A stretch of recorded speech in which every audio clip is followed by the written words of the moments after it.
you so much for joining me this afternoon for this webinar on House of Waine in Karen in Nairobi.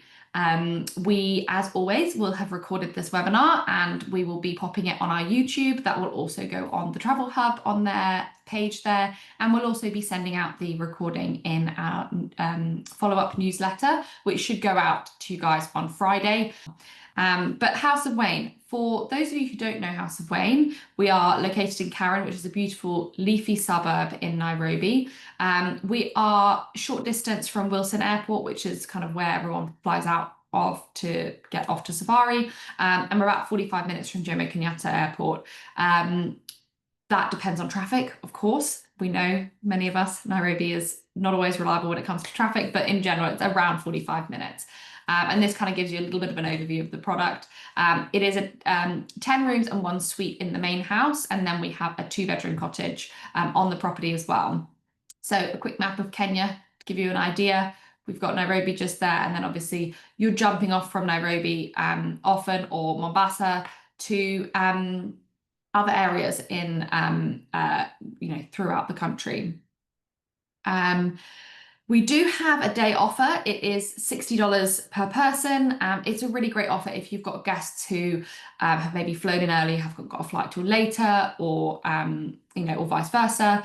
They can come to the hotel, have a chill, sit by the pool, have a 3-course lunch or dinner, depending on the time of day, and they can also use the swimming pool and the change rooms there as well for a bit of a freshen up. So it's a nice opportunity to just relax in somewhere that doesn't feel too city. It feels very much like a sort of beautiful leafy estate in the countryside, which is really lovely.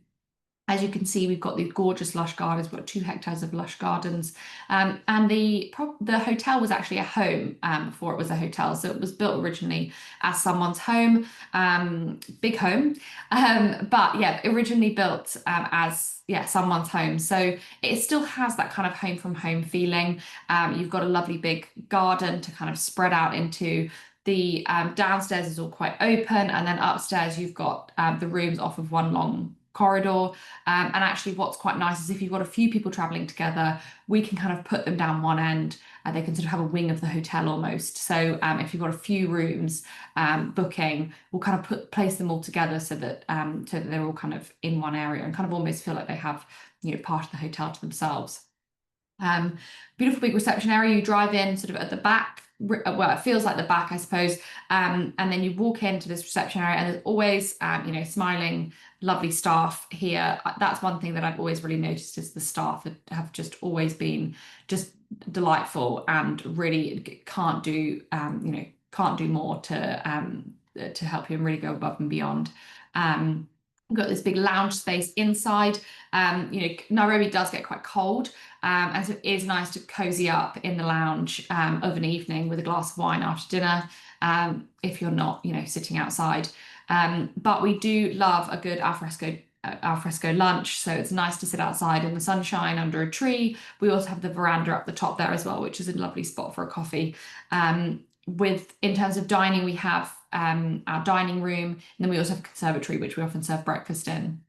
The pool is a great feature, especially if you've got a couple of nights in Nairobi, you're out and about exploring, and then coming back here and just chilling by the pool in the afternoon. We've got the pool house there. We can set up a lunch there too. We've got changing rooms and bathrooms here, which are available to use for those guests who are making the most of that day offer. And then this building just here is actually that 2-bedroom cottage that I mentioned earlier, and I will go into that a little bit more. So just for a perspective of where it is, if you head off to the right of this image, you're heading to the main house, and then the cottage is on the left there.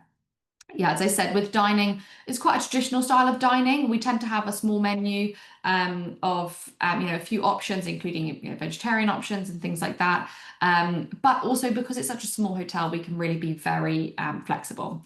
So especially if we know in advance guests have very specific wants or likes, then we can absolutely cater to those. It's really it's quite easy for us.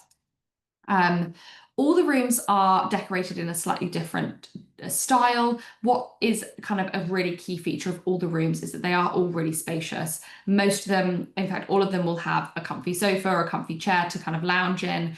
They've all got big windows looking out onto the garden. A few of them do also have a veranda space. Malika is our suite. So this is actually named after the owners, are five children, and they are all siblings, and then their mother is Malika, and it's named after her. So really lovely kind of ode to their late mother, which is really lovely. So it's a beautiful, it's the biggest room. It has a this lounge area at the back, and it's got quite a large veranda at the front as well. Really gorgeous spot. But as you can see, views out onto the really lush green garden. You don't really, it doesn't feel like a city hotel, which I think is really quite nice, when you then have the city on your doorstep as well. But as you can see, all with slightly different design. The hotel was renovated, the interiors were renovated during COVID, sort of 2020, 2021. It sort of ran on a bit because of supply issues, as you know, many had during that time. But what was really lovely is they've sort of kept some of the richer, darker woods, but then lightened up everything else and kind of really elevated everything. So it's got a more kind of modern feel, still with that kind of warm, homely touch to it. Kanini and Makan are interleading rooms, so they don't have to be, certainly, but for families, it's a really great option to have, parents in Kanini, and then Makan is next door. It's a twin room, opens out onto the veranda there, and you actually have a sofa bed there too. So really easy to do a triple here for 3 kids, and then you've got the double interleading next door.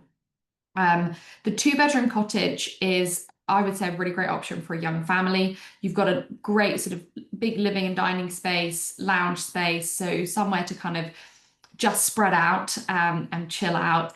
You don't have to worry about kids running around and being mad. But you've got a lovely big double bedroom, and then we've also got a single bedroom as well, just there. So we can add in an extra bed in the double, or we can add a cot as well. So really easy for, I think fantastic for a family with 2 young kids, for example. We then also have some conference facilities, so great for meetings. Not, I guess, used quite as much as for the international market, but certainly really handy if you do have, incentive groups or things coming through. We do also have a kind of library slash workspace, a nice spot to kind of curl up and read a book, but also really useful for just connecting to the Wi-Fi, getting to those emails. And in many of us now, even when traveling for leisure, do still, log on, check your emails, or do a day's work here or there. So it is really, useful to have that space. And then, of course, we're in the heart of Nairobi. We're in Karen, which is, where a lot is happening. We've got the Karen Golf and Country Club just around the corner. We've got the Elephant Orphanage, the Giraffe Sanctuary. We've got the Karen Blixen Museum. So there really is, so much to do in a really close vicinity to the hotel.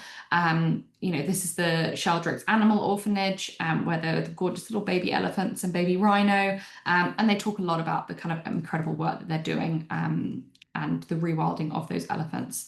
Karen Blixen Museum, which is obviously super interesting for those who, particularly those who have read or watched Out of Africa. And then we also have the Giraffe Centre just around the corner as well.